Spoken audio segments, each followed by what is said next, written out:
고창의 밤은 연말의 겨울 추위 속에 잠겨 있었다. 수상시장의 검은 물 위로 등유 램프 불빛이 마치 부서진 별 조각처럼 흔들리며 비쳤다. 배전에 부딪히는 찰싹이는 물결 소리 사이로 아직 깨어있는 몇몇 노점상의 아득한 외침이 섞여들었다. 모든 것이 여느 밤과 다름없이 평화로워 보였다. 어두운 수로 깊숙이 정박한 작은 배 한 척에서 작은 소리가 울려 퍼지기 전까지는 그 배 안에서 12살 남짓한 소년이 추위와 공포에 떨고 있었다.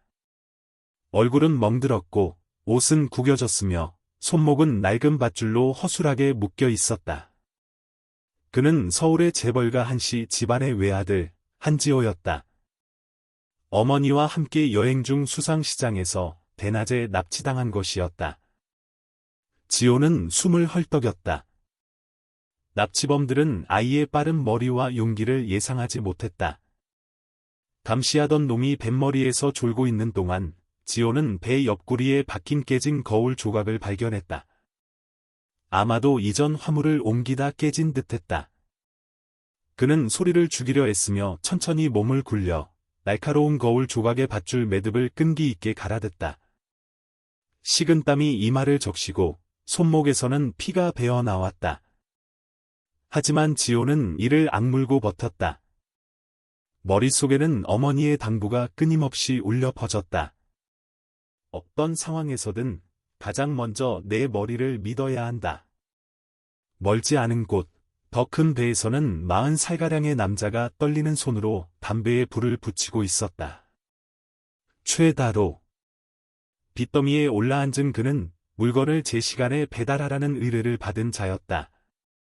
그는 시계를 힐끗 보고는 다시 휴대폰을 확인했다. 배달은 정시에 이루어져야 했다. 조남식은 약속을 어겨도 될 사람이 아니야. 그는 중얼거렸다. 조남식. 서울의 뒷골목에서 많은 이들을 공포에 떨게 하는 이름. 겉보기엔 점잖은 사업가지만 실은 채권 추심과 돈 세탁 조직을 운영하는 자였다. 바로 그가 아이를 안전하고 조용히 넘겨주면 두둑한 보너스를 약속했다. 다로는 담배 연기를 깊게 빨아들였다. 그는 배 칸막이 하나를 사이에 두고 자신의 물건이 묶인 밧줄을 거의 다 잘라냈다는 사실을 전혀 알지 못했다. 밧줄이 끊어지는 소리가 희미하게 마치 희망이 부서지는 소리처럼 들렸다. 지호는 숨을 내뱉었다.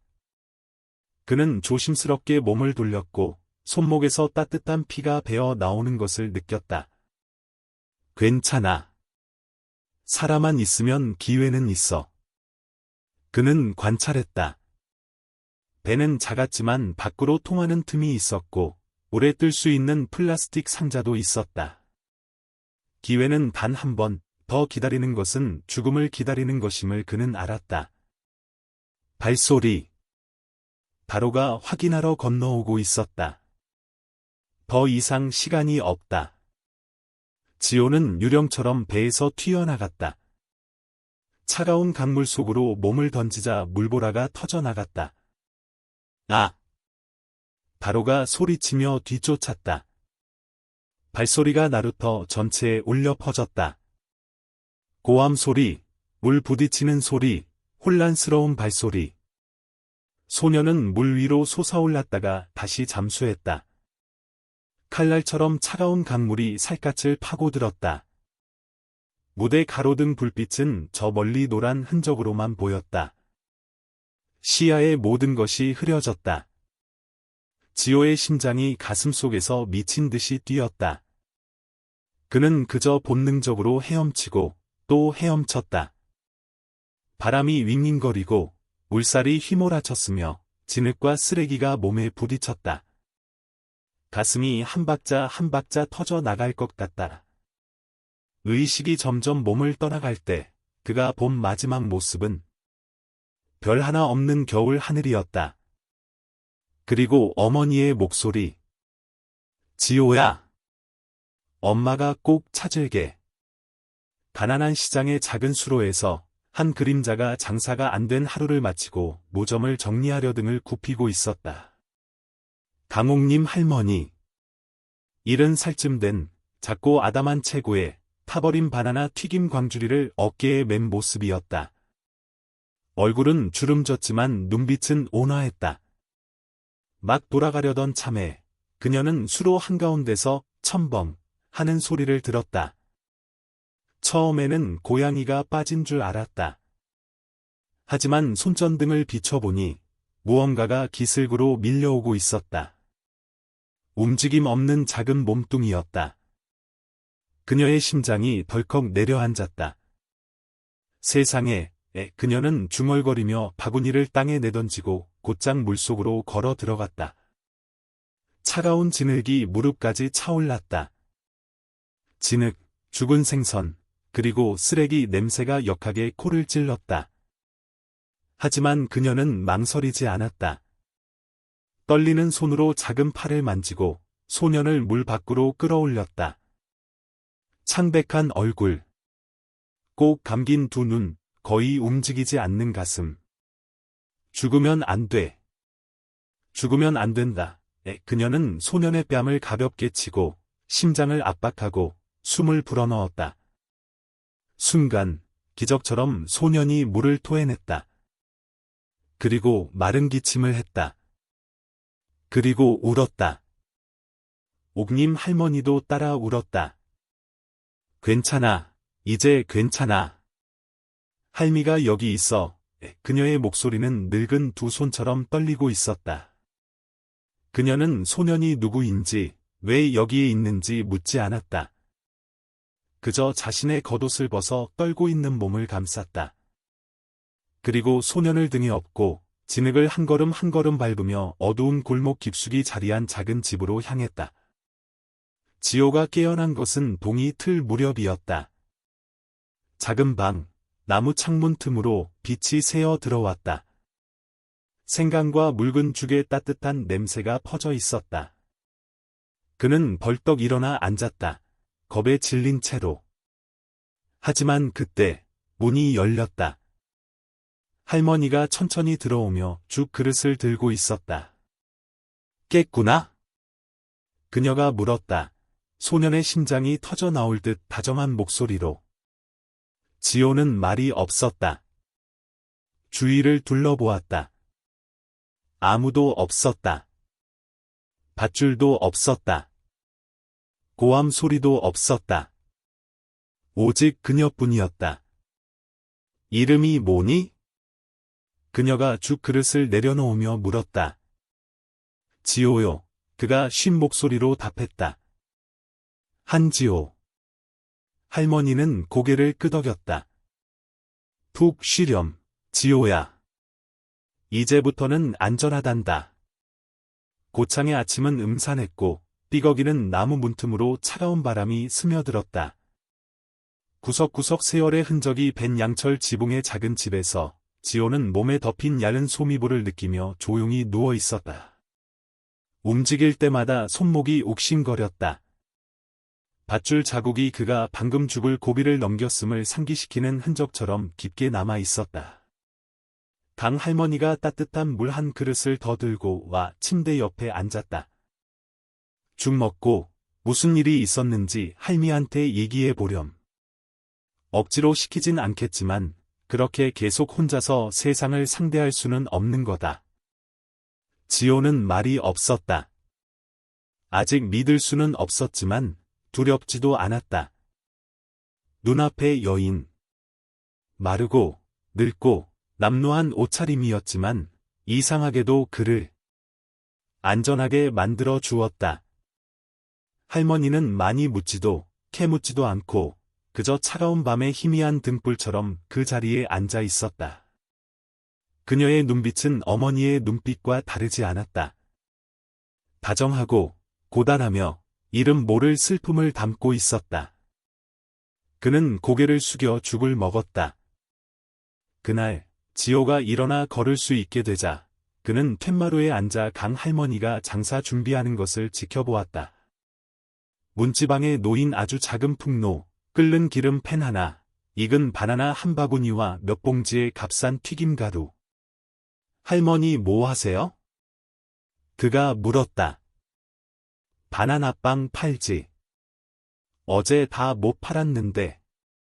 너를 만났지. 할머니가 잇몸을 드러내며 웃었다. 그는 가볍게 고개를 끄덕였다. 몸이 나으면 어디로 갈 거니? 그 질문에 지호는 멈칫했다. 그는 몰랐다. 가족은 서울에 있었다. 하지만 아직 그를 찾고 있을까? 아니면 그가 죽었다고 생각할까? 돌아간다면 그놈들이 다시 그를 잡지 않을까?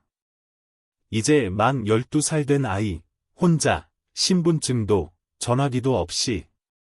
순간, 지호는 세상이 너무나 넓고 자신이 너무나 작게 느껴졌다. 강할머니는 그의 눈에서 그것을 읽은 듯했다. 여기 할미랑 같이 있어도 된단다. 가난해도 굶기지는 않을게. 사건 이후 처음으로 지호는 웃음을 터뜨렸다. 창백했지만 진심 어린 미소였다. 할머니. 진짜 외할머니세요? 할머니는 멈칫하더니 천천히 고개를 끄덕였다.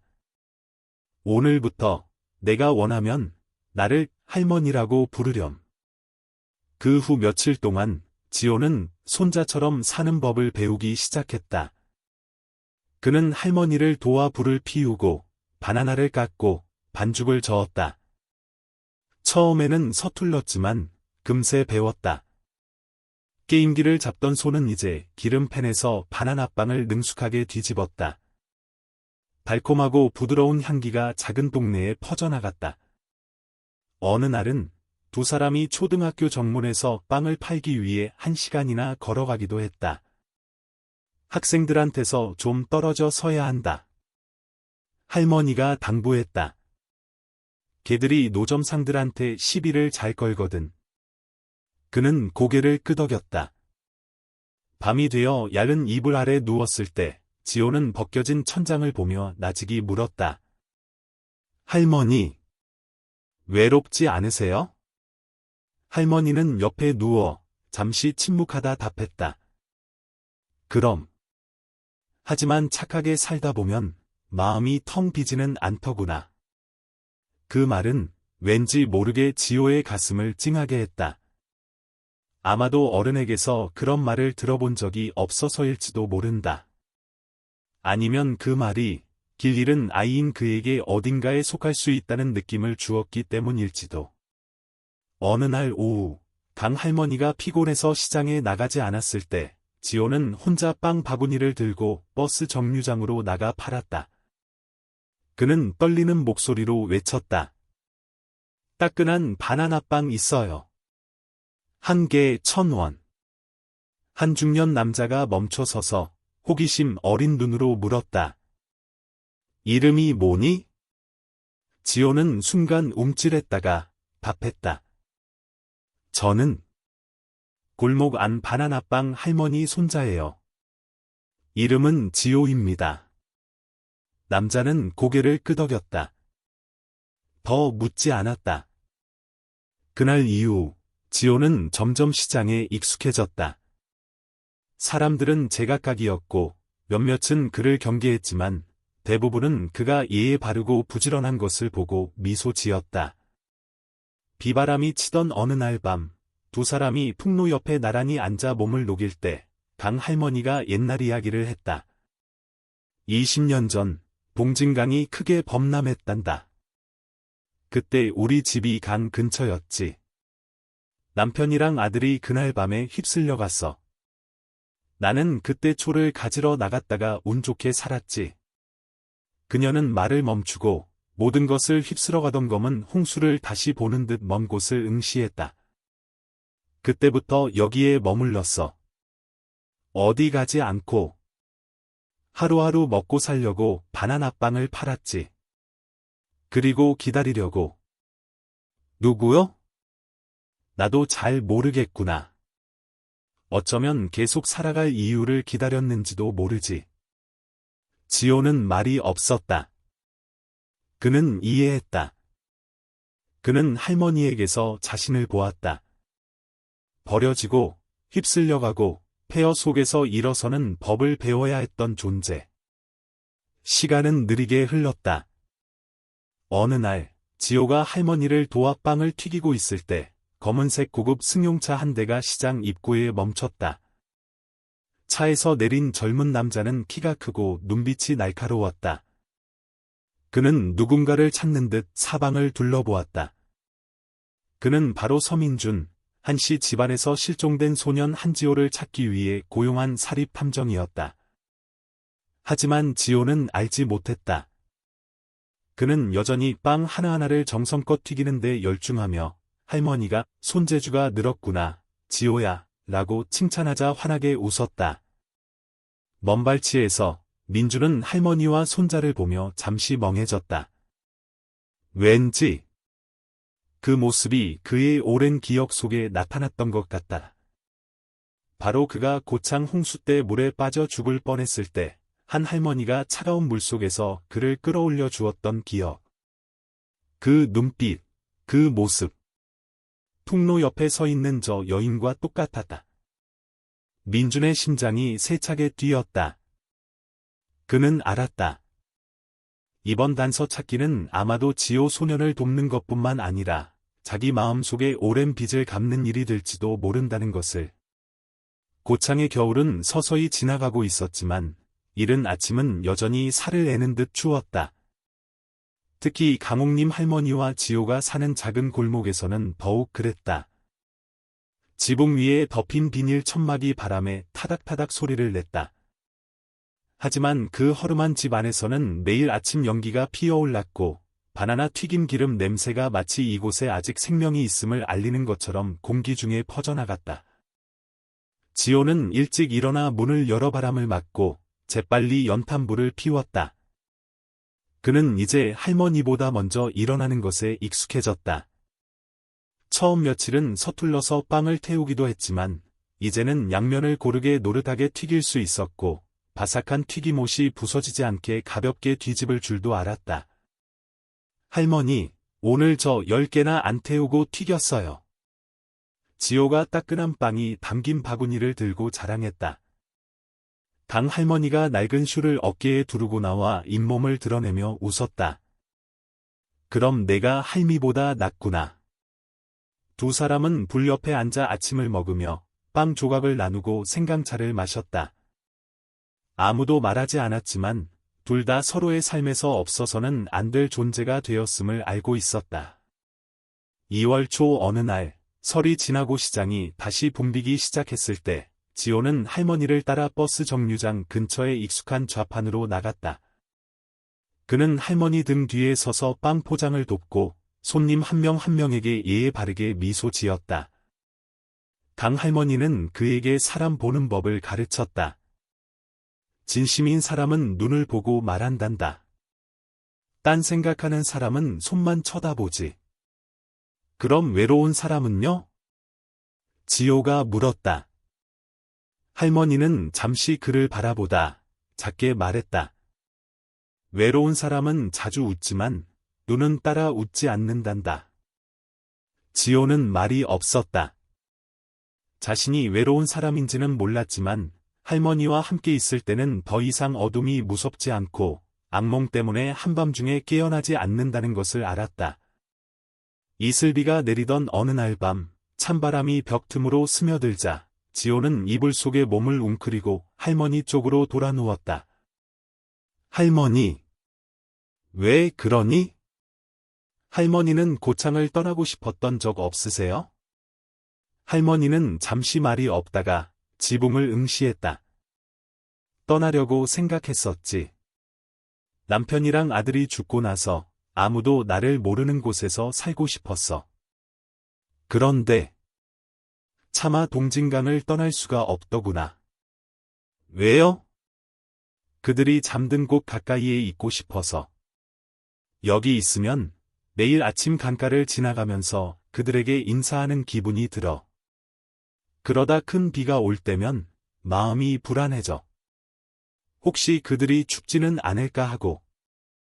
그녀의 목소리가 떨렸다. 지호는 그녀의 손을 잡았다. 늙고 뼈마디가 굵은 손이었지만 이상하게 따뜻했다. 제가 여기 있잖아요. 이제 외로워하지 마세요. 수년 만에 처음으로 강 할머니는 소리내어 울었다. 그 후 며칠 동안 지호는 점차 시장의 일원이 되어갔다. 사람들은 그를 바나나빵 손자라고 불렀고 몇몇 아저씨 아주머니들은 그에게 먹을 것을 쥐어주거나 손님이 없을 때 말을 걸어주었다. 그는 누구에게도 과거를 말하지 않았다. 그리고 강 할머니도 더 이상 묻지 않았다. 할머니는 어떤 상처는 가만히 두어야만 아문다는 것을 이해하는 듯했다. 어느 날 오후, 할머니가 시장 모임에 갔을 때 지호는 집을 청소하다가 낡은 나무 괴짝에서 빛바랜 사진 한 장을 발견했다. 젊은 남자가 사내아이를 안고 있고 훨씬 젊은 시절의 강 할머니가 그 옆에 서 있었다. 그는 오랫동안 조용히 바라보다가 조심스럽게 제자리에 두었다. 그날 밤 할머니가 돌아왔을 때 그는 그저 물었다. 할머니도 아들을 그렇게 안아보셨어요? 할머니는 부엌 연기에 눈이 흐려진 채 고개를 끄덕였다. 아들 이름이 뭐였어요? 동욱이.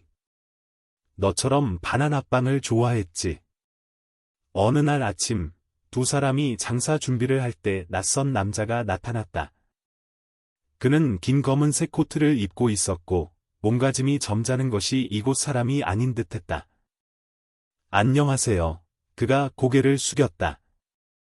빵 2봉지 주세요. 할머니는 고개를 끄덕이며 조용히 빵을 포장했다. 하지만 남자의 시선은 지호에게서 떠나지 않았다. 지호도 이상함을 느꼈지만 애써 평정을 유지했다. 꼬마야. 이름이 뭐니? 지호입니다. 지호, 남자는 머릿속으로 무언가를 확인하는 듯 되뇌었다. 더 이상 아무 말 없이 그는 빵을 받아 떠났지만 시장 끝에서 사라지기 전에 다시 한번 뒤를 돌아보았다. 그날 밤, 강 할머니는 잠을 이루지 못했다. 그녀는 불 옆에 앉아 떨리는 손으로 낡은 종이들을 뒤적였다. 판매 계산서, 보건소 진료 기록, 그리고 즉석 사진기에서 인화한 작은 지호의 사진 한 장. 할머니, 무슨 걱정 있으세요? 지호가 이불을 든 채 나왔다. 할머니는 화들짝 놀라며 서류 뭉치를 재빨리 감췄다. 아니, 아무것도 아니란다. 그냥 좀 피곤해서. 그는 잠시 할머니를 바라보다 조용히 옆에 앉았다. 더 묻지 않고 그저 어깨가 맞닿을 만큼 가까이 다가앉았다.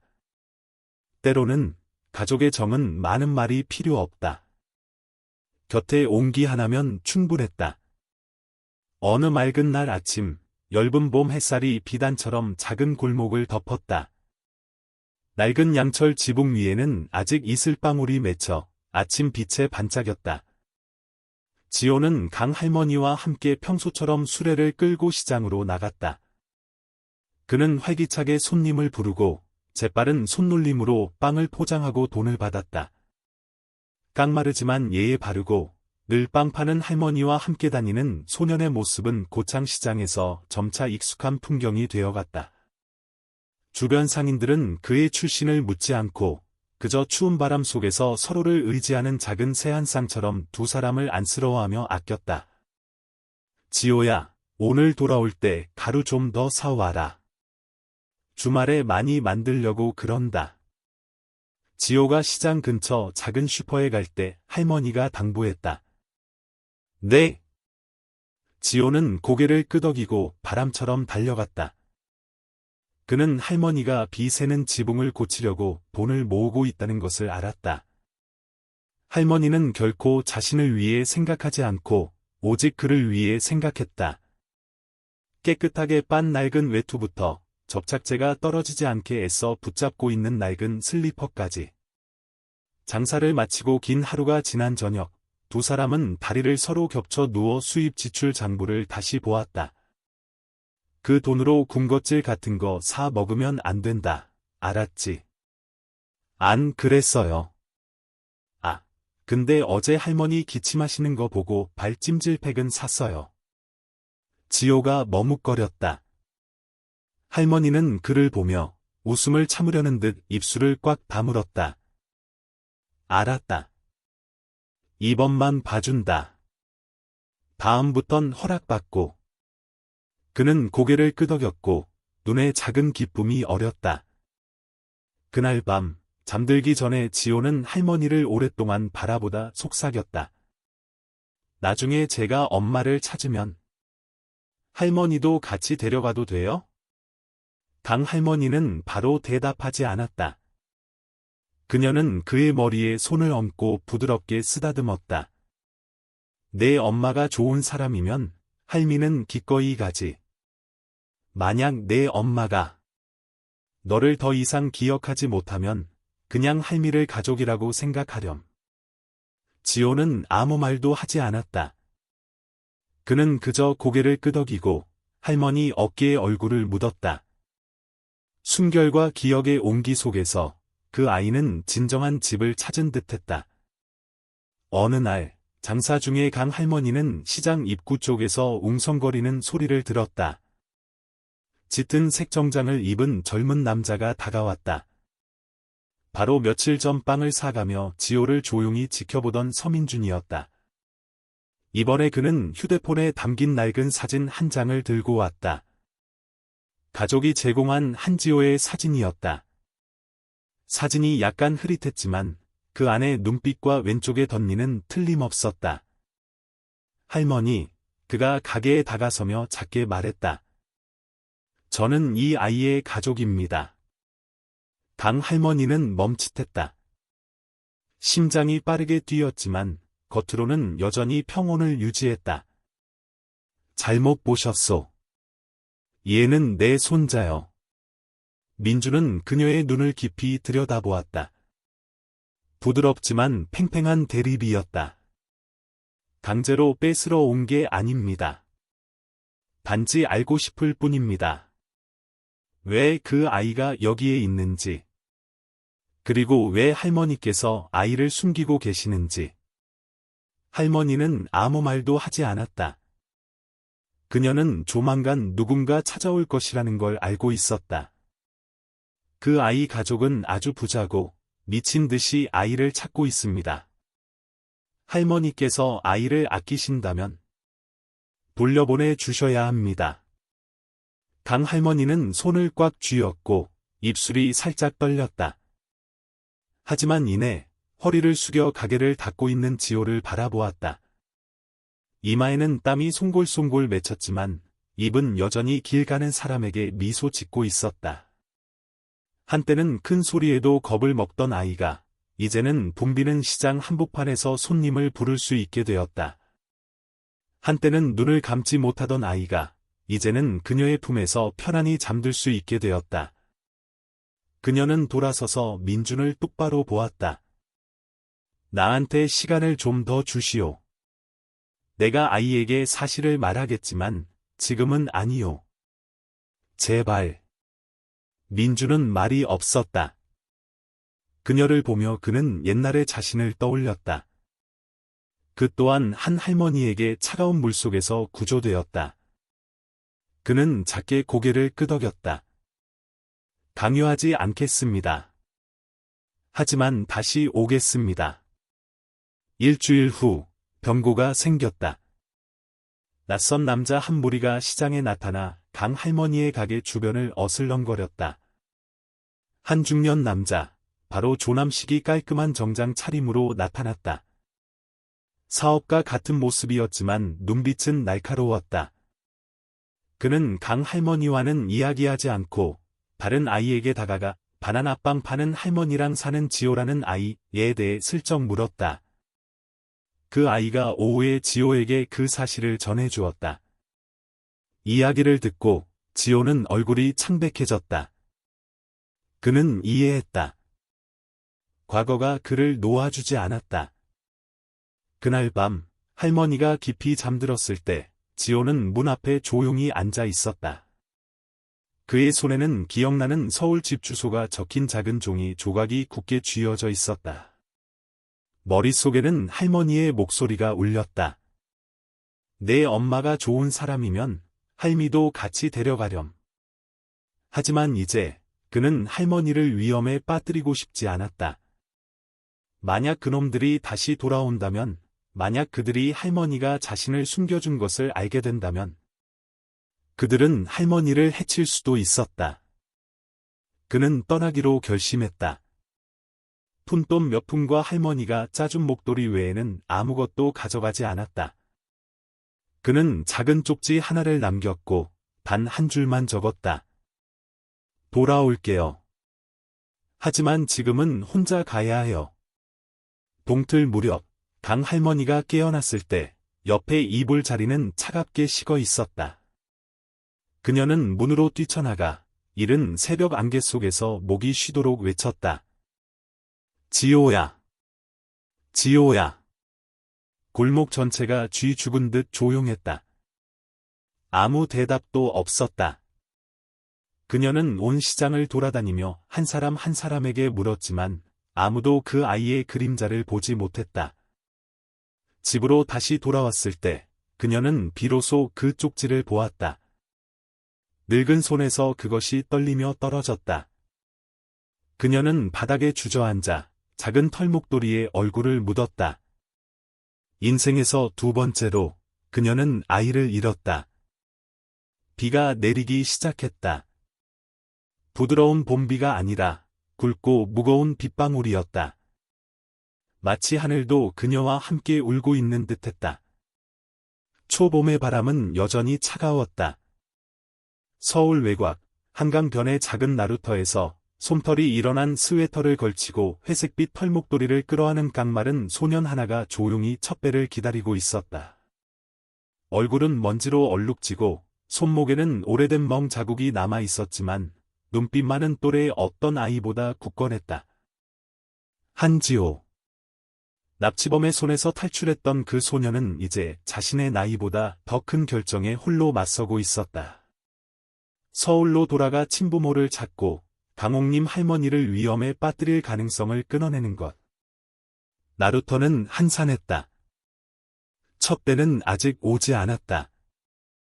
지호의 머릿속에는 할머니의 목소리가 울렸다. 할미는 너한테 줄게 바나나빵이랑 정밖에 없다. 그는 털목도리를 꽉 쥐었다. 몸을 덮이기 위해서가 아니라 믿음을 붙잡으려는 듯했다.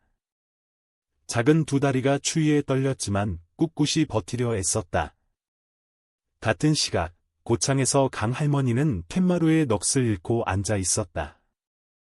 눈은 푹 꺼졌고 앙상한 두 손은 지호가 남긴 쪽지를 구기고 있었다. 비는 그쳤지만 그녀의 마음은 어젯밤처럼 여전히 차갑게 젖어 있었다. 문 두드리는 소리가 정적을 깼다. 서민준이었다. 아직 아무것도 안 드셨죠? 그가 따뜻한 죽 봉지를 내밀며 물었다. 할머니는 대답하지 않았다. 그저 쪽지를 그에게 건넬 뿐이었다. 민주는 쪽지를 읽고 오랫동안 침묵했다. 그는 그 아이가 두려워서가 아니라 사랑해서 떠났음을 이해했다. 그리고 바로 그 행동이 아이를 더 큰 위험으로 몰아넣고 있었다. 제가 찾으러 가겠습니다. 민준이 약속처럼 나직이 말했다. 할머니는 쉰 목소리로 고개를 끄덕였다. 자네가 그놈들보다 먼저 아이를 찾거든. 제발. 여기로 데려와 주게. 서울에서 지호는 중앙버스터미널에 붐비는 인파 속에서 길을 잃었다. 전화기도, 지도도, 신분증도 없었다. 그가 가진 것이라곤 쇠대문과 부겐빌레아 덩굴이 있던 큰 집에 대한 어렴풋한 기억뿐이었다. 그는 길을 묻고 골목 하나하나, 고급 주택가 하나하나를 더듬어 나갔다. 쫓겨나기도 하고 의심받기도 했지만 포기하지 않았다. 그는 그곳 앞에 서면 알아볼 수 있을 거라고 믿었다. 마침내 서초구의 한 대저택 앞에서 지호는 숨을 멈췄다. 부겐빌레아 덩굴은 이제 자동문으로 바뀌었고 페인트는 새로 칠해져 있었다. 하지만 빛, 꽃향기, 심지어 풍경 소리까지 여전했다. 그가 배를 누르기도 전에 뒤에서 한 손이 그의 어깨를 낚아챘다. 최다로였다. 그는 혼자가 아니었다. 옆에는 지오 납치 사건의 배우 조남식이 있었다. 두 사람은 고창에서부터 지오를 쫓아와 바로 이 순간을 기다리고 있었다. 오랜만이구나, 꼬마야. 조남식이 차가운 미소를 지으며 말했다. 지오는 몸부림쳤지만 다로에게 꽉 잡혔다. 놔요. 당신들하고 안 가. 닥쳐. 제 발로 돌아왔잖아. 다로가 으르렁거리며 세게 끌어당겼다. 조남식은 주위를 둘러보며 여전히 평온한 목소리로 말했다. 소란 피울 필요 없어.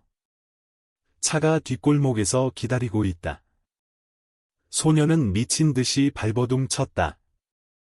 하지만 절망의 순간 골목 입구에서 큰 호통 소리가 울려 퍼졌다. 그 애 놔줘. 세 사람 모두 돌아보았다. 민준이었다. 그는 달려들어 다로이 손을 쳐내고 지오를 자기 등 뒤로 끌어당겼다. 조남식이 눈을 가늘게 떴다. 민준 탐정? 당신이 길 잃은 아이 편에 설 줄은 몰랐는데. 민준은 휴대폰을 꺼냈다. 대화는 녹음해뒀습니다. 당신들은 이 아이를 붙잡아둘 권리가 없어. 납치 혐의에 대한 조사가 진행 중이요. 조남식은 멈칫했다. 그는 자신의 평판에 언론이 닿게 할 수 없었다. 조용히 그는 다로에게 물러나라는 신호로 고개를 끄덕였다. 떠나기 전 그는 지오를 보며 말했다. 내가 영원히 도망칠 수 있을 것 같아? 민주는 굳건한 눈빛으로 지오를 가로막았다. 내가 여기 서 있는 한 아무도 이 아이에게 손대지 못해. 경찰서에서 민주는 모든 상황을 진술했다. 지오는 건강검진을 받은 후 임시보호시설에 머물게 되었다. 하지만 민준을 놀라게 한 것은 소년이 바로 집으로 돌아가는 것에 동의하지 않았다는 점이었다. 확실하니? 수사관이 물었다. 지오는 고개를 끄덕였다. 고창에 먼저 가고 싶어요. 할머니를 뵙고 싶어요. 민주는 그를 보았다. 이제 더 이상 길 잃은 아이가 아니었다. 자신에게 가장 필요한 것이 무엇인지 아는 한 사람이었다. 그날 저녁, 고창에서 강 할머니는 불 옆에 조용히 앉아 있었다. 여전히 낡은 등유램프, 보글보글 끓고 있는 죽솥. 문이 조심스럽게 열렸다. 할머니는 돌아보지 않았다. 할머니. 할머니는 멍해졌다. 소년이 문지방에 서 있었다.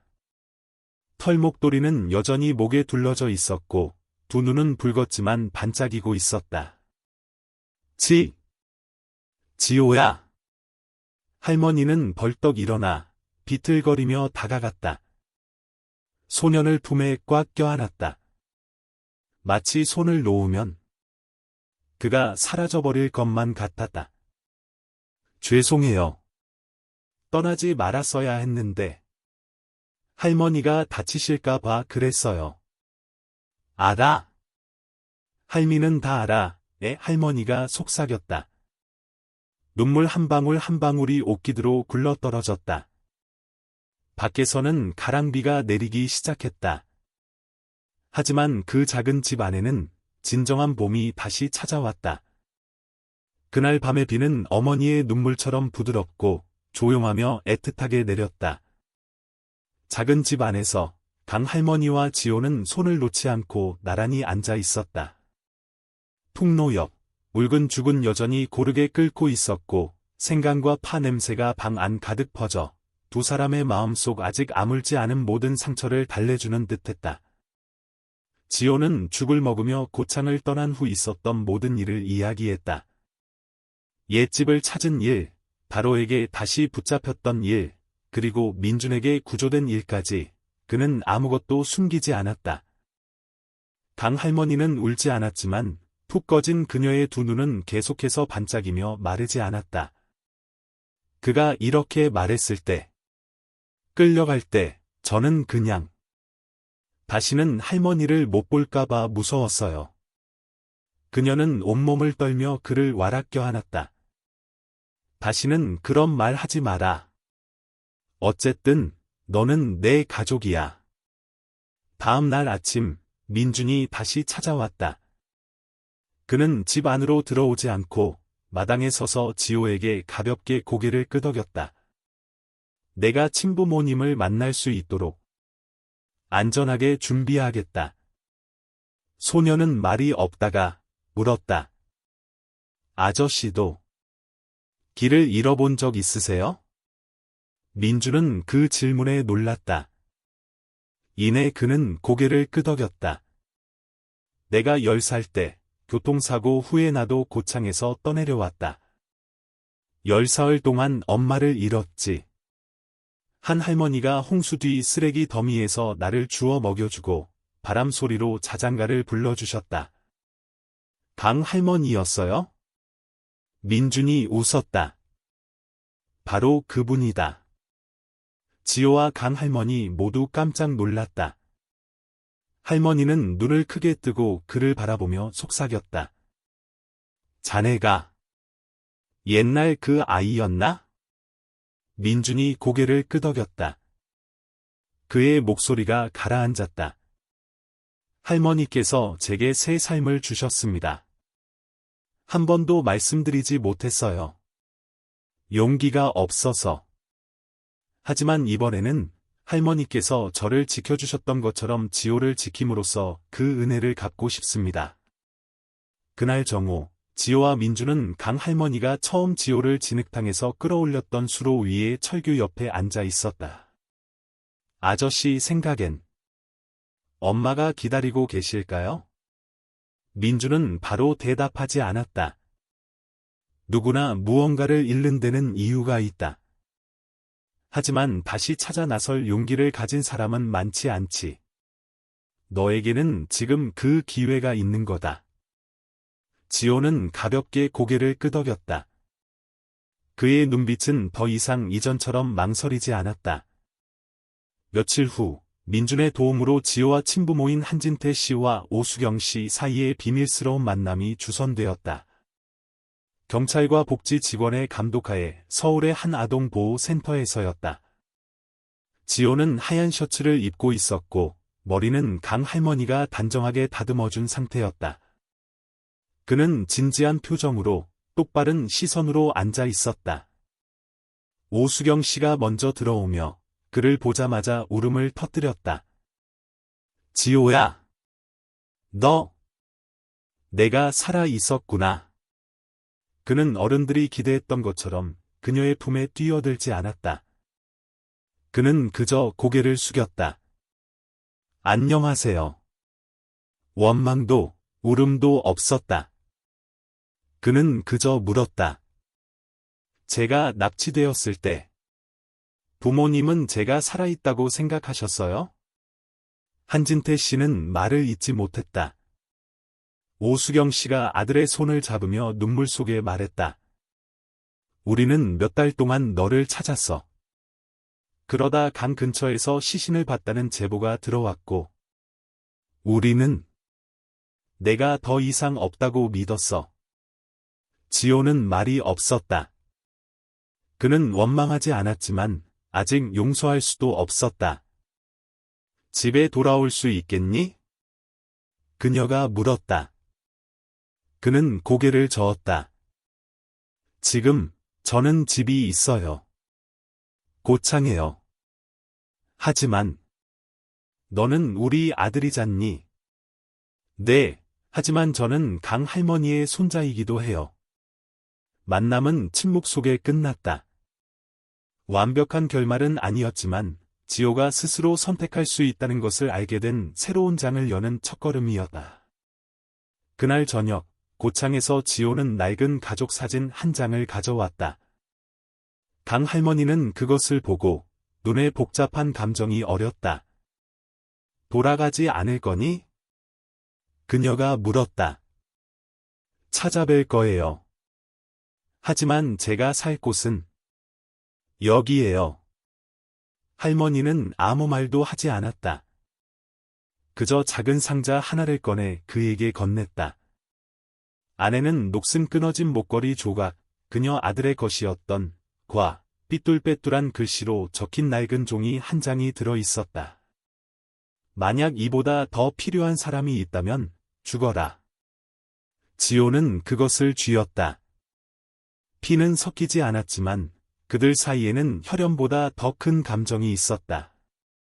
생명의 은혜, 굶주림과 배부름을 함께한 나날들, 그리고 악몽이 덮칠 때마다 그의 손을 꽉 잡아주던 늙은 두 손.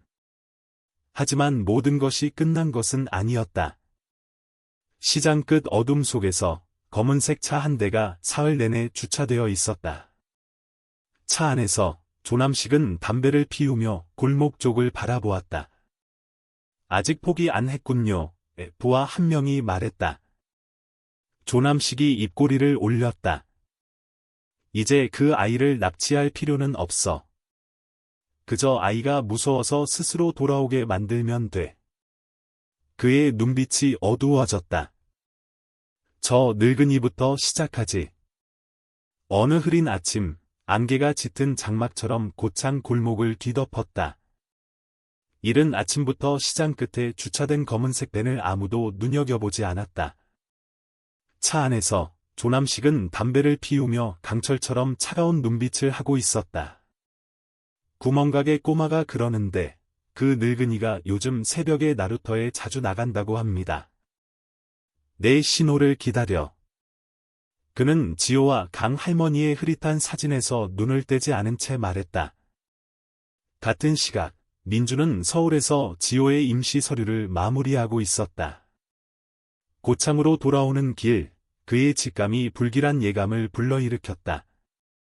차는 이슬비를 뚫고 질주했고 잿빛 하늘은 마치 병고를 예고하는 듯했다. 고창, 새벽 5시 45분. 강 할머니는 여전히 이른 아침 나루터에 나가 쌀을 씻는 습관을 지키고 있었다. 등을 구부리고 낡은 양동이를 든 채 어젯밤 그녀는 뒤척였다. 지호의 미래, 이 작은 땅. 그리고 며칠째 시장 주변을 어슬렁거리던 낯선 시선들 때문에 물을 뜨려고 허리를 막 숙였을 때 등 뒤에서 다급한 발소리가 들렸다. 돌아보기도 전에 손수건이 그녀의 입을 막았다. 그녀는 발버둥치며 손톱으로 핥히었다. 목덜미를 한 대 맞자 머리가 핑 돌았다. 놈들은 그녀를 수로 역할대숲에 숨겨둔 작은 배에 던져 넣었다. 배는 즉시 나루터를 떠나 차가운 물속으로 조용히 흘러 들어갔다. 같은 시각, 지호는 이상한 꿈 때문에 잠에서 깼다. 꿈 속에서 할머니가 목이 맨 소리로 그를 부르고 있었다. 지호야! 어디 있니? 그는 벌떡 일어나 앉았다. 심장이 쿵쾅거렸다. 텅 빈 집안을 둘러보아도 할머니는 보이지 않았다. 부엌은 차가웠고 문은 살짝 열려 있었으며 할머니의 슬리퍼는 여전히 툇마루에 있었다. 뭔가 잘못됐어. 그는 온 시장을 찾아 헤맸다. 생선 장수에게서 할머니가 일찍 나루터로 나가는 것을 봤다는 말을 듣자 그의 심장이 쿵 내려앉았다. 그의 눈이 수로 주변을 훑다가 나무다리 발치에 걸려 희미하게 떠있는 할머니의 삿갓을 발견했다. 그는 공황 상태에 빠졌다.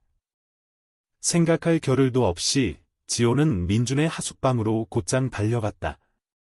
민준은 버스 정류장 근처의 CCTV를 확인하던 중 전화를 받았다. 형! 할머니가 실종됐어요. 10분 후. 임시 거처에서 지호는 손을 벌벌 떨며 다급하게 말했다. 누군가 할머니를 납치한 게 틀림없어요. 오래전부터 할머니를 미행했어요. 민주는 컴퓨터를 켜고 공공 CCTV 데이터를 뒤졌다. 한 영상이 떠올랐다. 번호판 없는 검은색 밴이 거의 6시가 다 되어 시장 뒤편 구석으로 후진해 들어왔다.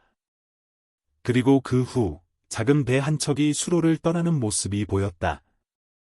두 사람의 그림자가 있었고 그중 하나는 익숙한 회색 스웨터를 입고 있었다. 민준의 눈빛이 어두워졌다. 경찰에 신고하지 않았다. 절차를 기다리지 않았다. 민준은 외투를 집어들고 지호를 차에 태웠다. 우리가 쫓아간다. 봉진강 수로를 따라 조남식이 사람을 숨기는 장소로 사용하는 낡고 버려진 초소가 있었다.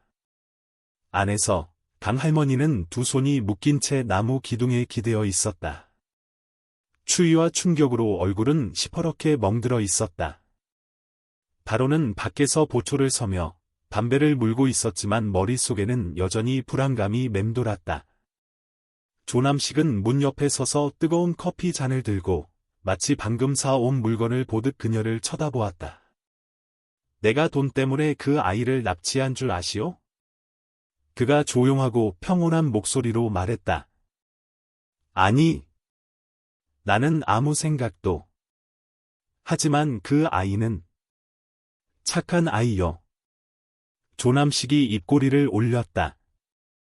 맞아. 그리고 바로 그 애가 착하기 때문에 이 땅의 상징으로 삼기에 아주 적합하지. 상징. 그녀가 숨을 헐떡였다. 할머니 땅은 새로운 관광도로 개설 노선에 정확히 걸려 있어. 나는 그게 필요해. 하지만 절차대로 당신을 쫓아내면 주민들이 반발할 거야. 나에게는 명분이 필요해. 당신에게 은혜를 입고 언론에 의해 칭송받다가 진실을 알고 나서 등을 돌리는 아이 말이야. 강 할머니는 눈도 깜빡이지 않고 그를 쳐다보았다. 당신은 성공하지 못할 거요. 성공은 중요하지 않아. 문제는 누가 이야기를 통제하느냐지. 멀리서 배 엔진 소리가 들려왔다. 바로가 달려 들어왔다. 누군가 오고 있습니다. 조남식은 미간을 찌푸리며 나무 틈으로 내다보았다. 작은 배 한 척이 달려오고 있었고 두 사람이 타고 있었다. 그의 눈빛이 어두워졌다. 민준이군. 배가 정박했다. 엔진이 꺼지기도 전에 민준은 뛰어내려 곧장 초소로 달려갔다. 지호가 손전등을 들고 뒤를 따랐다. 입술은 바람에 떨렸지만 눈에는 불꽃이 일었다. 바로가 몽둥이를 휘두르며 앞을 막았지만 민준은 피하고 그를 진흙탕에 쓰러뜨렸다. 조남식은 강 할머니를 잡아 일으켜 그녀의 목에 칼을 들이댔다. 한 발짝만 더 오면 긋는다. 민준은 두 손을 들며 차분한 목소리로 말했다. 아무도 피를 보길 원치 않아. 할머니를 풀어줘. 당신이 필요한 건 나잖아. 조남식은 고개를 저었다. 나는 당신들 둘 다 필요 없어. 땅과 침묵만 필요해. 지호가 갑자기 뛰쳐나와 강 할머니 앞을 막아섰다. 할머니를 건드리면 시장 전체에 소리 지를 거예요. 언론에 말할 거예요. 이제 아저씨가 무섭지 않아요. 조남식은 비바람 속에서 벌벌 떨면서도 팔을 벌려 막아서는 작은 아이를 보았다. 순간 그는 망설였다. 바로 그 순간 민준이 달려들어 조남식을 쓰러뜨리고 그의 손에서 칼을 빼앗았다. 민준의 자동 GPS를 통해 미리 호출된 경찰도 막 도착했다. 이틀 후 조남식은 납치 및 직권남용 혐의로 구속수사를 받게 되었다. 여론이 들끓기 시작했다. 바나나빵 할머니와 납치되었던 아이에 대한 기사들이 걷잡을 수 없는 속도로 퍼져나갔다. 고창시장에서 주민들은 강 할머니 집 앞에 모여들었다.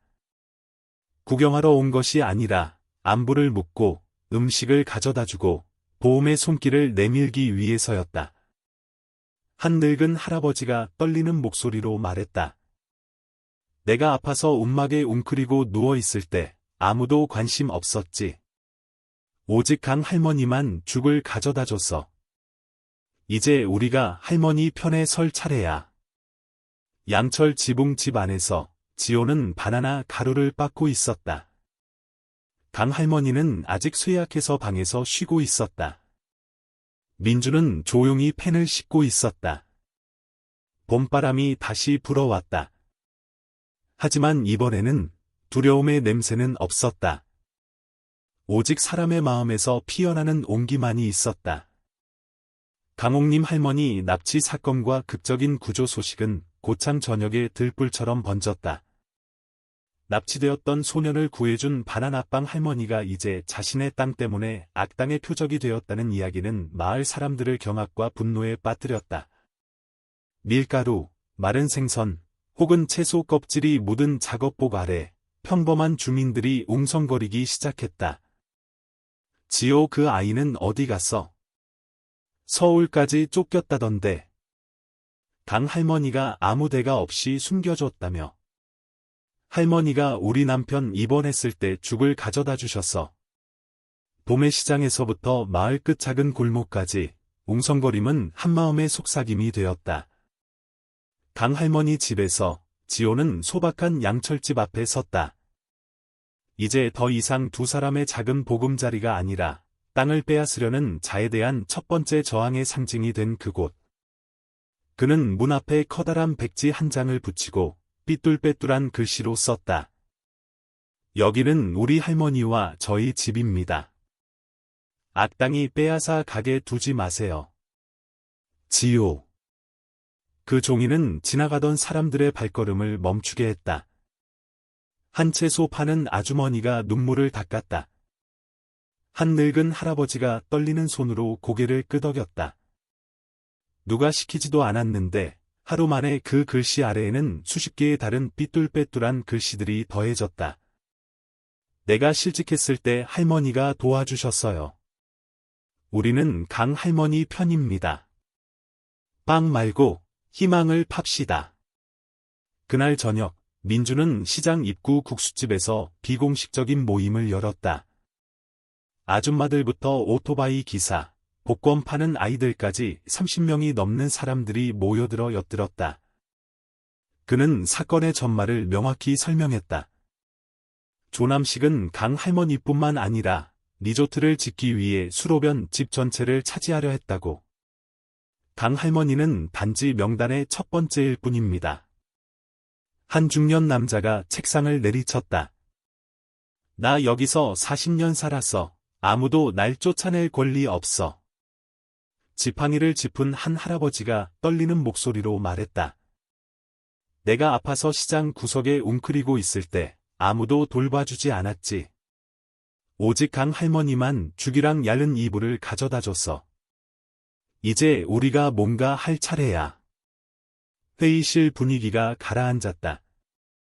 이내 다른 사람이 말했다. 강 할머니 서류는 힘이 없지만 사람 마음은 힘이 있지. 다음 날 아침 시장 전체가 놀랐다. 강 할머니 집 앞에 다음과 같은 글귀가 적힌 커다란 현수막이 걸려 있었기 때문이다. 우리는 땅을 팔지 않습니다. 우리는 빵과 정을 팝니다. 그 아래에는 바나나빵, 두 손, 그리고 하트가 삐뚤빼뚤하게 그려져 있었다.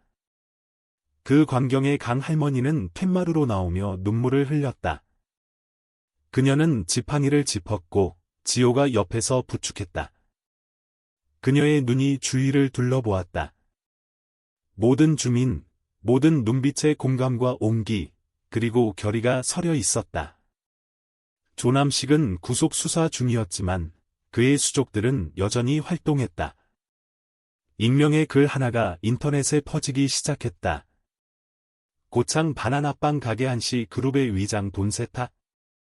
기사는 가난한 빵 파는 할머니가 왜 특별한 보호를 받는지, 그리고 재벌 아들이 왜 그녀와 함께 사는지에 대해 의문을 제기했다. 인터넷 여론은 지지와 의심, 두 갈래로 나뉘기 시작했다. 강할머니 집 앞에 기자들이 나타나기 시작했다. 지호는 걱정했다. 만약 사람들이 저 글을 믿으면. 강할머니는 그저 미소 지었다. 우리는 반박할 필요 없어. 계속 빵을 만들면 돼. 진심은 스스로 말할 거야. 사흘 후, 막 해가 떴을 때, 마을 끝에 사는 백발의 할아버지가 휠체어를 밀고 시장 중앙으로 나왔다. 내가 몇 마디 하겠소. 그가 입을 열었다. 모두가 하던 일을 멈췄다. 나는 돈 세탁이 뭔지 모르오. 하지만 집이 없을 때 이 빵집 처마 밑에서 사흘 밤을 잤다는 건 아오. 매일 아침 한 아이가 나에게 빵과 뜨거운 생강물을 가져다 줬지. 그는 고개를 들어 카메라가 아닌 간판 쪽을 바라보았다. 나는 연기할 필요 없소. 나는 배고팠고 그들이 나를 먹여줬소. 당신들이 뭐라고 하든 상관없소. 나에게는 그들이 은인이요. 그는 휠체어에서 일어나 떨리는 몸으로 땅에 무릎을 꿇었다. 제발 이 빵집을 부수지 마시오. 그 광경에 주변 사람들이 멈칫했다. 한 채소 파는 할머니가 달려와 큰 소리로 말했다. 나는 남편 제삿날 강 할머니께 빵을 얻었소. 그분들은 마음밖에 가진 게 없소. 한 택시 기사가 외쳤다.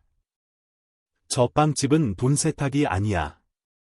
배고픔을 씻어주는 곳이야. 그렇게 한 사람 한 사람 일어나기 시작했다. 아무도 소리치지 않았다. 그저 진실한 기억의 조각들과 진실한 증언들 뿐이었다. 악의적인 기사는 곧 네티즌들의 반박에 부딪혔다. 지지 댓글이 압도적으로 많아졌다. 언론의 방향이 바뀌었다. 한 대형 방송사가 직접 현장에 내려와 인터뷰를 했다. 카메라는 이제 양철과 나무로 임시로 지어진 가게 앞에 걸린 간판을 클로즈업했다. 오늘 돈이 없으시다면 그냥 드세요. 저희는 그 마음을 압니다. 간판 아래 지호는 쟁반 위에 바나나빵을 하나하나 조심스럽게 쌓고 있었다. 지나가던 사람들이 붐비며 빵을 사갔다. 단지 먹기 위해서가 아니라 지지하기 위해서였다. 한 아이가 엄마 손을 끌었다. 나 강할머니 빵 먹고 싶어. 뒤편 작은 방에서 강할머니는 창가에 앉아 있었다. 옅은 햇살이 주름진 얼굴에 비쳤다. 그녀의 손이 낡은 사진 한 장을 떨리는 손으로 잡았다. 불 옆에서 웃고 있는 지호, 머리는 헝클어지고 손에는 밀가루가 묻은 사진이었다. 그녀는 한숨을 내쉬었다. 피곤해서가 아니라 하나의 물결이 일고 있음을 알았기 때문이었다. 그리고 이번에는 단지 그녀를 보호하기 위한 것이 아니라 더 중요한 것, 바로 선량함을 지키기 위한 것이었다. 고창은 초봄의 가장 아름다운 날들을 맞이하고 있었다. 수로변 유채꽃밭이 아침 햇살 아래 눈부셨고 바람은 새 흙냄새, 바나나 튀김 냄새, 그리고 부활의 기운을 실어 날랐다. 강옥님 할머니의 집 앞, 인부들이 낡은 양철 지붕을 걷어내고 새 골조를 세우기 시작했다. 젊은 건축가 한 무리가 건축 도면을 그렸고 그 옆에서 지호는 젖은 천으로 임시 간판을 조심스럽게 닫고 있었다. 글고 아래에 오늘 돈이 없으시다면 그냥 드세요. 그는 더 작은 글씨로 덧붙였다. 따끈한 바나나빵 그리고 따뜻한 마음. 지나가는 사람들이 미소 지었다. 더 이상 아무도 그 빵집을 작은 가게로 보지 않았다. 그것은 하나의 장소가 되었다. 차가운 시대에 되살아난 선량함의 상징. 한씨 가족, 지호의 친부모가 고창으로 돌아왔다. 그들은 고급 차를 타거나 경호원을 대동하지 않았다. 한진태 씨는 낡은 외투를 입고 서류 가방을 들고 있었다. 오수경 씨는 과일 바구니를 들고 있었다. 그들은 강 할머니 앞에 고개를 숙였다.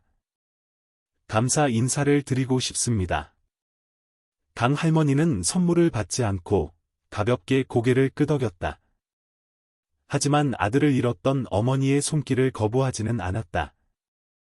지호는 그들을 아버지, 어머니라고 부르지 않았지만 처음으로 포옹을 피하지 않았다. 그는 그저 말했다. 와주셔서 감사합니다. 하지만 여기가 제 집입니다. 두 사람은 눈물을 감추지 못하고 고개를 끄덕였다. 다음 날 아침, 예전에 강 할머니가 바나나를 말리던 뒤뜰에서 작은 행사가 열렸다. 이제 입구 앞에 임시로 세워진 커다란 판에는 이렇게 적혀 있었다. 강옥님 자선 바나나 튀김 빵집 착공식. 주민, 학생, 기자들까지 인파가 몰려들었다. 지호는 새 교복을 입고 대표로 개업 테이프를 잘랐다. 가위질 한 번이 떨렸다. 두려워서가 아니라 행복해서였다. 그는 오늘 짓는 것이 단지 벽돌벽이 아니라 예전에 자신처럼 아무것도 가진 것이 없던 이들을 위한 보금자리임을 알았다.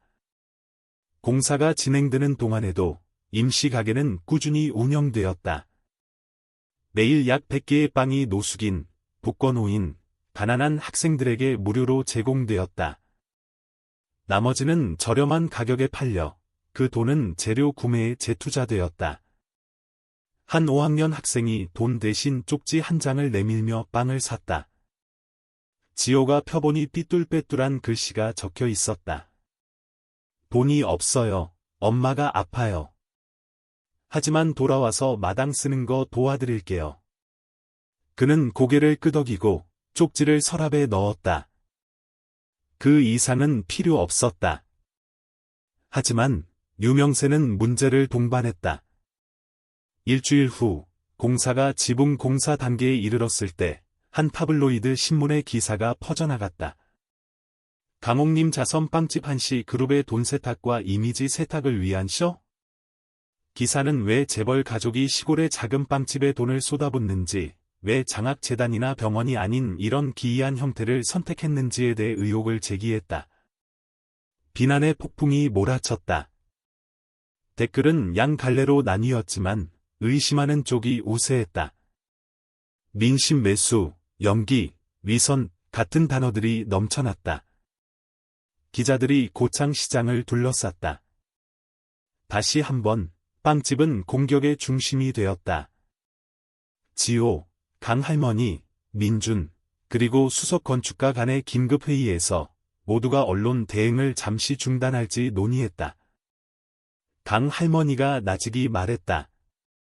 시끄럽다고 돕는 걸 멈추면 우리의 선행은 진짜가 아니게 되지. 민준이 고개를 끄덕였다. 우리는 반박하지 않습니다.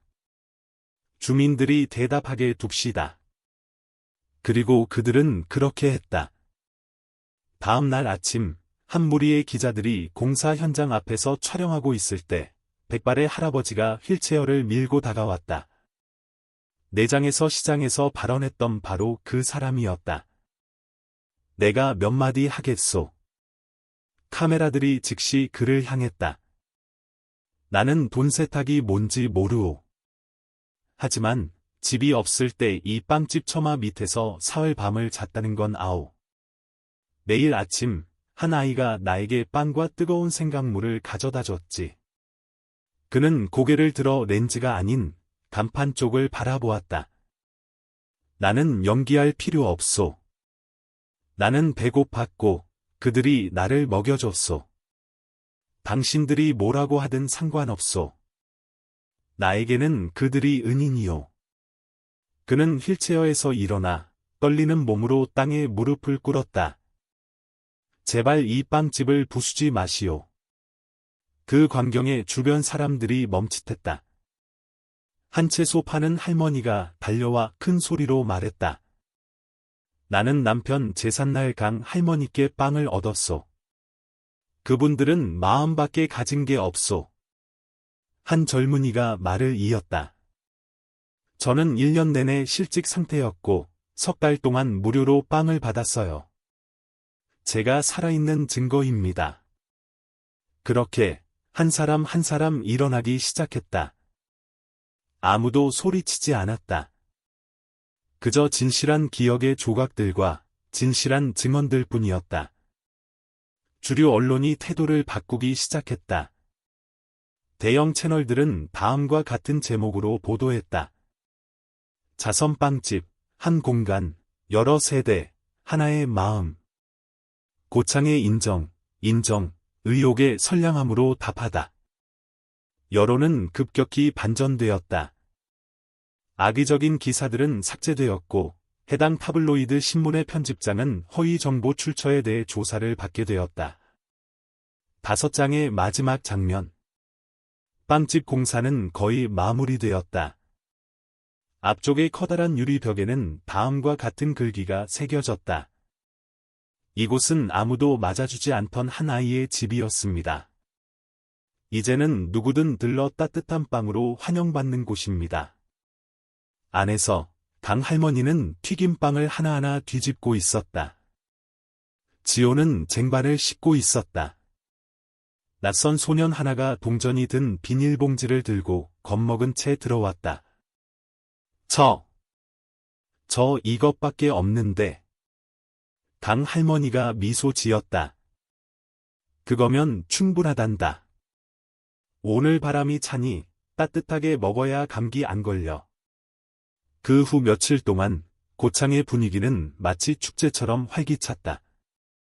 매일 아침 사람들은 설날 장터에 가득 바나나빵 가게로 몰려들었다.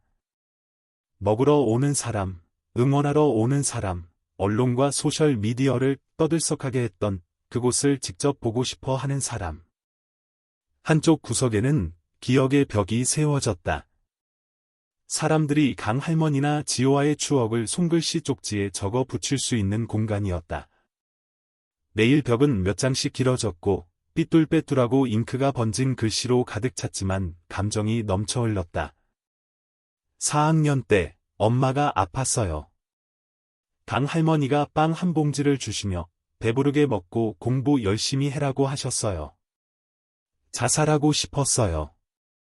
하지만 그날 먹은 바나나빵이 아직 누군가 나를 신경 써준다는 걸 기억나게 했어요. 어느 날 오후, 지호는 쟁반을 닦으며 부엌일을 돕던 민준에게 돌아보며 물었다. 형, 왜 더 이상 탐정 일 안 해요? 민준은 가볍게 웃으며 빵을 뒤집었다. 직업을 그만둔 건 아니야. 하지만 어떤 사건들은 경찰이 필요 없어. 그저 오른편에 서기만 하면 돼. 그럼 강 할머니는요?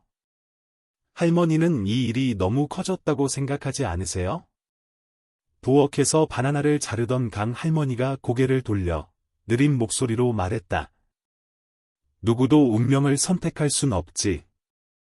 하지만 빵집 하나가 사람들에게 좋은 것을 믿게 할 수 있다면 할미는 그걸 짐이라고 생각하지 않는단다. 같은 시각 서울의 부동산 사무실에서 조남식은 보석금을 내고 막 풀려나 차를 마시며 빵집에 대한 뉴스들을 보고 있었다. 총극이야. 싸구려 총극일 뿐. 정장 차림의 한 남자가 들어와 속삭였다. 형님, 저번에 미디어 후원하던 회사가 막 자금을 뺐습니다. 고창 주변 땅들도 조사를 받고 있습니다. 조남식이 찻잔을 내려놓았다. 그의 눈빛이 어두워졌다. 새로운 공격을 시작해.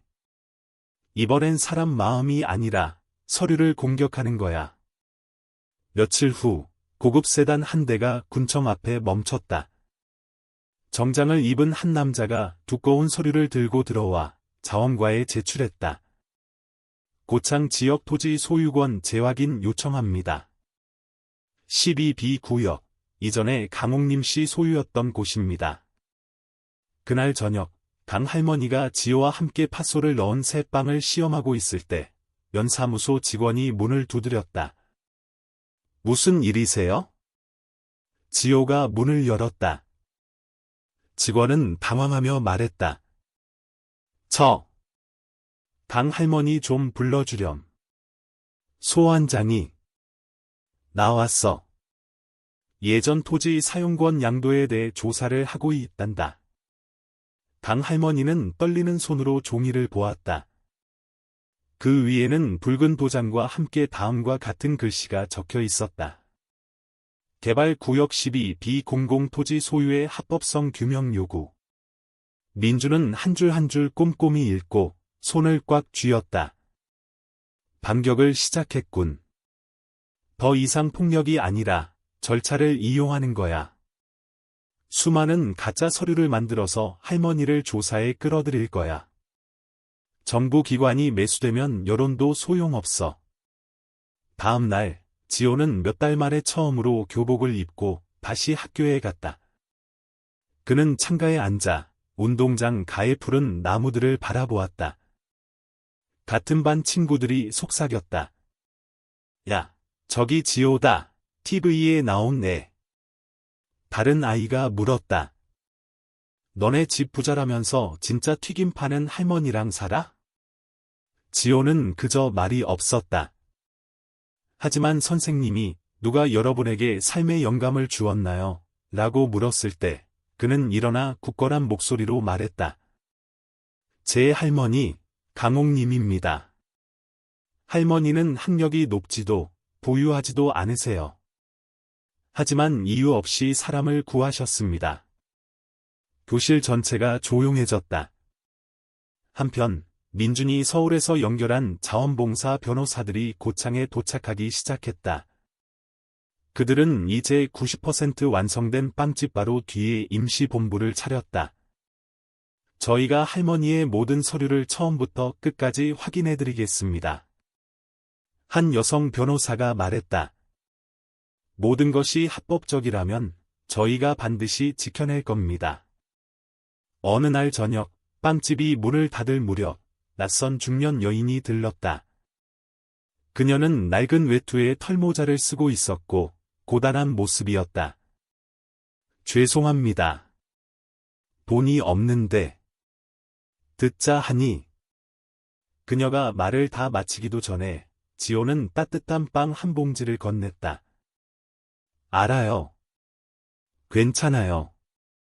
그녀는 조용히 빵을 받았고 눈시울이 붉어졌다. 떠나기 전 그녀는 편지 한 통을 남겼다. 손글씨로 된 내용이었다. 저는 빚 때문에 감옥에 갔었습니다. 출소했을 때 아무도 저를 받아주지 않았어요. 하지만 시장 앞에서 배고픔에 쓰러졌을 때 누군가 빵 한 개를 주며 일단 하루만 더 살아봐요라고 말해주었습니다. 이제 저는 직업을 구했습니다. 늦은 감사 인사입니다. 도움받았던 한 사람. 다음 날, 그 편지는 액자에 넣어져 큰 간판 옆가게 내부에 걸렸다. 강 할머니는 햇볕 아래 앉아 붐비는 사람들을 보며 눈시울을 붉혔다. 옆에 있던 한 할머니가 작게 말했다. 아세요? 사람들은 이제 맛있는 빵 때문에만 오는 게 아니에요. 선량함이 아직 존재한다고 믿고 싶어서 오는 거예요. 강 할머니는 그녀의 손을 잡았다. 그리고 우리는 그걸 지킬 의무가 있지요. 4월의 바람이 초여름의 비와 함께 불어왔지만 고창은 더 이상 지호가 처음 발을 디뎠을 때처럼 쓸쓸한 마을이 아니었다. 낡은 땅 위에 자선빵집은 완공되었고 번듯하면서도 여전히 소박한 모습을 간직하고 있었다. 옅은 청색 기와지붕, 기념사진으로 가득 찬 나무 골조.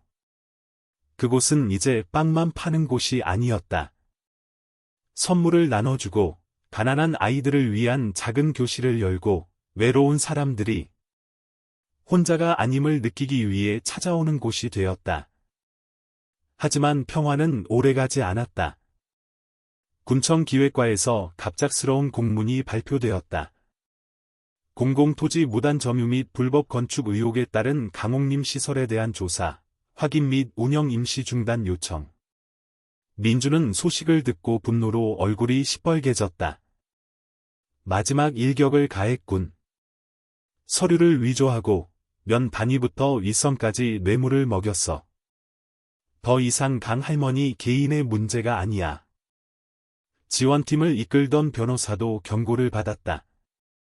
조남식, 즉 정규동이라는 이름 아래 그는 건설업계에서의 옛 영향력을 이용해 지방정부를 끌어들이고 위에서부터 압력을 가하고 있었다. 이 문제를 서울로 가져가야 합니다. 모든 서류, 위법 행위, 뒷거래 증거를 공개하고 이를 대규모 민사소송으로 만들어야 합니다. 민준이 고개를 끄덕였다. 단지 빵집을 구하기 위해서가 아닙니다. 할머니와 수백의 다른 가정을 해친 근원을 뿌리 뽑기 위해서입니다. 한편 강 할머니는 거의 기력이 다했다. 내일 공무원들이 와서 조사하고 측량하고 강제 집행하겠다고 위협했다. 어느 날 밤 그녀는 고열에 시달렸고 지호는 뜬 눈으로 밤새 그녀 곁을 지켜야 했다. 소녀는 침대 옆에 앉아 찬 수건을 갈아주며 속삭였다.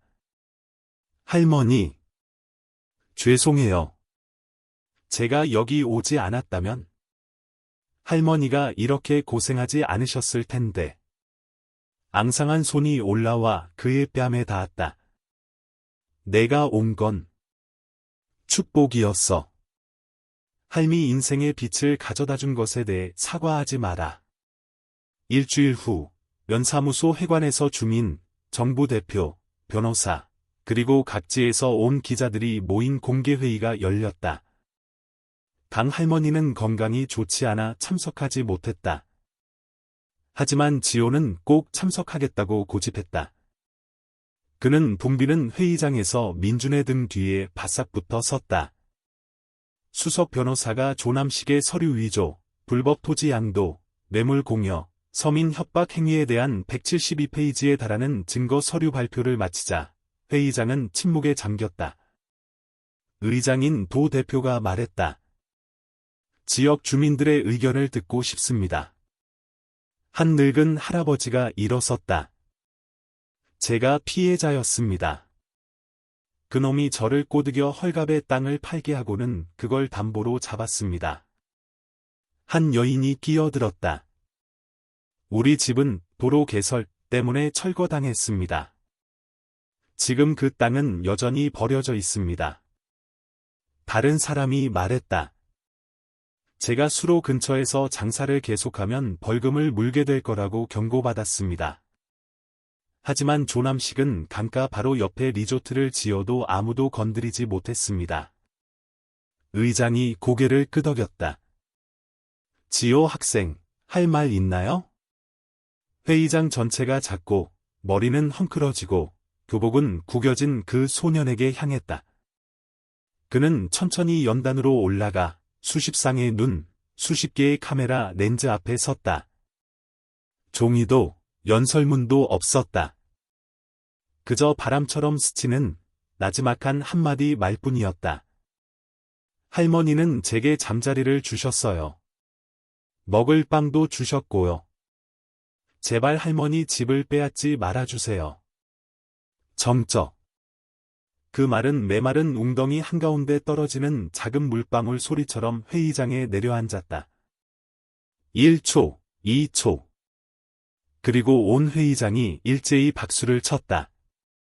많은 사람들이 일어섰다. 몇몇은 눈물을 닦았다. 뒷좌석에서 서울 언론사 대표가 즉시 그 영상을 방송국으로 전송했다. 오후에 그 소식은 소셜미디어를 뒤덮었다. 지호 소년, 세 마디 말로 온 회의장을 울리다. 긴 변명은 필요 없다. 단지 진심 하나면 충분하다. 여론이 들끓었다. 도정부는 즉시 토지 처리 중단을 지시하고 조남식과 관련된 불법 양도 조직에 대한 특별 조사를 개시했다. 이틀 후 조남식은 정규동이라는 가짜 신분을 이용해 토지 거래를 조작한 혐의로 공식 기소되었다. 그는 서울에서 도주했다. 전국 수배령이 내려졌다.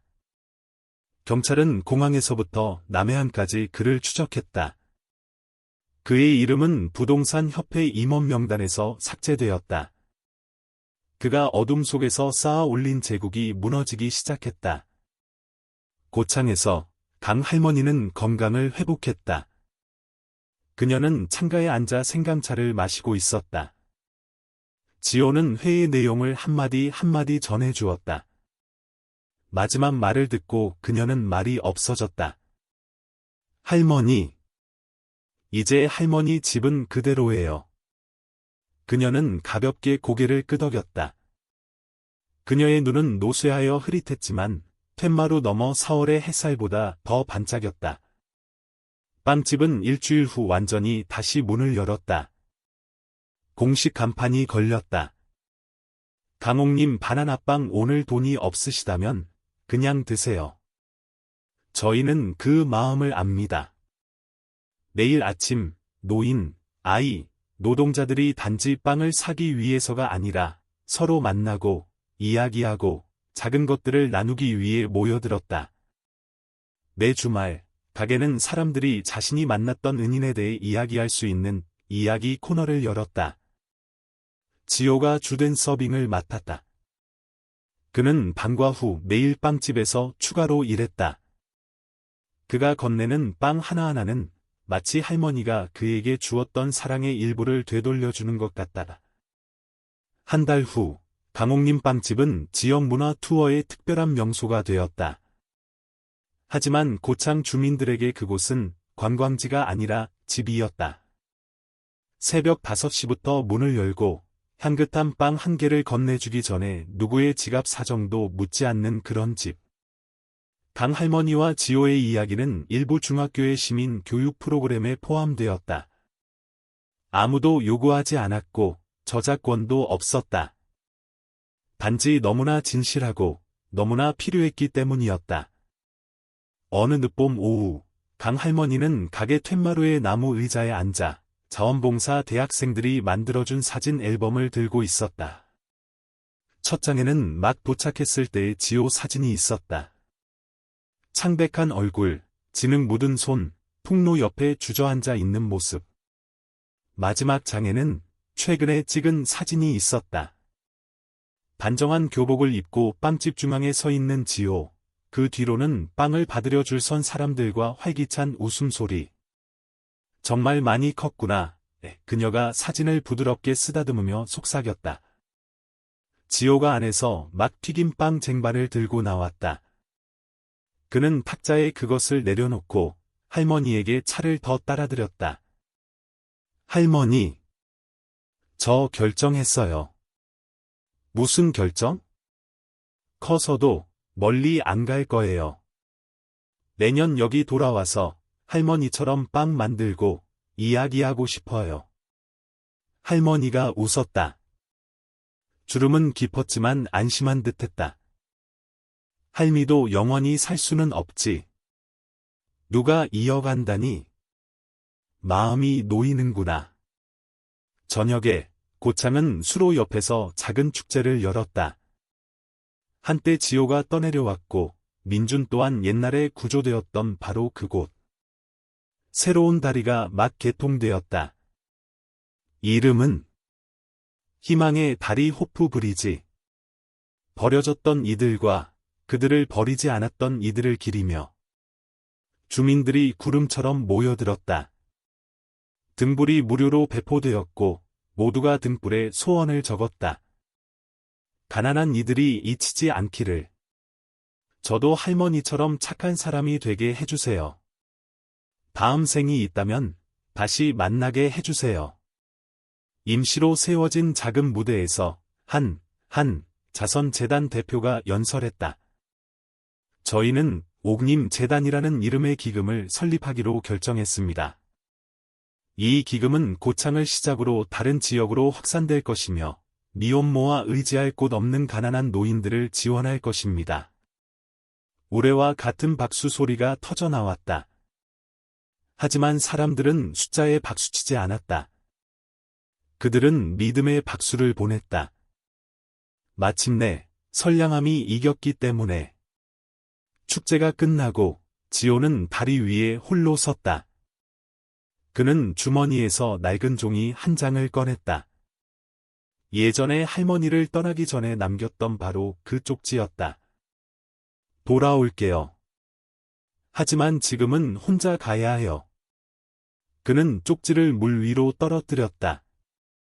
달빛에 반짝이는 수로가 그것을 싣고 흘러갔다. 마치 어두웠던 모든 밤, 모든 도망, 모든 두려움을 싣고 가는 듯했다. 그의 옆으로 민준이 다가왔다. 이제 찾았구나, 그렇지? 지호가 고개를 끄덕였다. 집만 찾은 게 아니에요. 제가 되고 싶은 것을 찾았어요. 민준은 더 이상 아무 말 없이 그의 어깨에 손을 얹었다. 그들은 물결을 조용히 바라보았다. 한때 버려졌던 두 세대가 이제 함께 서 있었다. 마치 한 그루의 고목처럼 굳건하게. 다음 날 아침, 가게를 정리하던 중 강 할머니는 기부금 한 알에 놓인 작은 봉투 하나를 발견했다. 안에는 발신인 이름이 없는 손편지 한 통이 있었다. 할머니는 저를 추위에서 구해주셨습니다. 하지만 저뿐만이 아니라 수백, 수천의 다른 사람들도 마찬가지였습니다. 제가 직접 나타날 수는 없지만 저는 여기에 있습니다. 빵 하나하나에, 이야기 하나하나에, 할머니 편에 선 모든 사람 속에 이 작은 선물로 계속해서 온기를 퍼뜨려 주세요. 세상이 그러라고 강요하지 않았음에도 선량한 사람이 되어주셔서 감사합니다. 안에는 거액이 든 은행 통장이 있었다. 익명으로 서명되어 있었다. 한때 운이 없었고 할머니께 희망을 선물 받은 한 사람. 옥님의 익명 기부자에 대한 이야기는 새로운 화제가 되었지만 이번에는 아무도 의심하지 않았다. 사람들은 더 이상 누가 돈을 보냈는가 라고 묻지 않고 서로에게 이렇게 말했다. 고창에서는 선량함은 증명이 필요 없어. 그저 퍼져나가기만 하면 돼. 어느 여름 아침, 빵집은 여전히 붐볐다. 강 할머니는 문가에 앉아 차를 마시고 있었다. 지호는 후계자로 삼은 몇몇 가난한 아이들과 함께 부엌을 돕고 있었다. 그는 빵 하나를 아주 능숙하게 뒤집고는 돌아보며 웃었다. 할머니, 제 생각엔 보조 간판을 하나 더 인수해야겠어요. 여기 있는 모두가 한때 배고팠다. 하지만 이제 모두가 주는 법을 안다고요. 강 할머니가 웃었다. 눈이 반짝였다. 가게 밖, 햇살이 낡은 나무 간판을 비추었다. 가벼운 바람이 스쳐 지나가자 간판이 살짝 흔들렸다. 간판 아래 희미해졌지만 여전히 선명한 손글씨가 새겨져 있었다. 나누어지는 빵 한 조각이 있는 곳에 아직 희망을 가진 한 사람이 있다. 어떤 이야기들은 너무 비극적이거나 기이할 필요 없이 단지 충분히 진실하기만 해도 우리를 먹먹하게 만들기에 충분하다. 강 할머니와 지호 소년의 이야기는 우리에게 상기시켜준다. 여전히 무감각함이 많은 세상 속에서도 선량함은 꽃을 피울 수 있다는 것을. 따뜻한 빵 한 조각, 비를 피할 꽃, 기꺼이 팔을 벌려 감싸줄 한 사람. 때로는 그것이 바로 누군가에게 필요한 유일한 기적이다. 만약 여러분도 눈물을 흘렸거나 혹은 단순히 이 이야기 후에 마음이 따뜻해졌다면 좋아요와 채널 구독으로 저희에게 알려주세요. 그것은 선한 이야기들이 더 많은 사람에게 계속해서 퍼져나갈 수 있는 방법입니다. 다음 이야기에서 다시 뵙겠습니다. 그곳에서 우리는 다시 함께 믿을 것입니다. 선량함은 희귀한 것이 아니라고. 단지 우리가 아직 다 이야기하지 못했을 뿐이라고.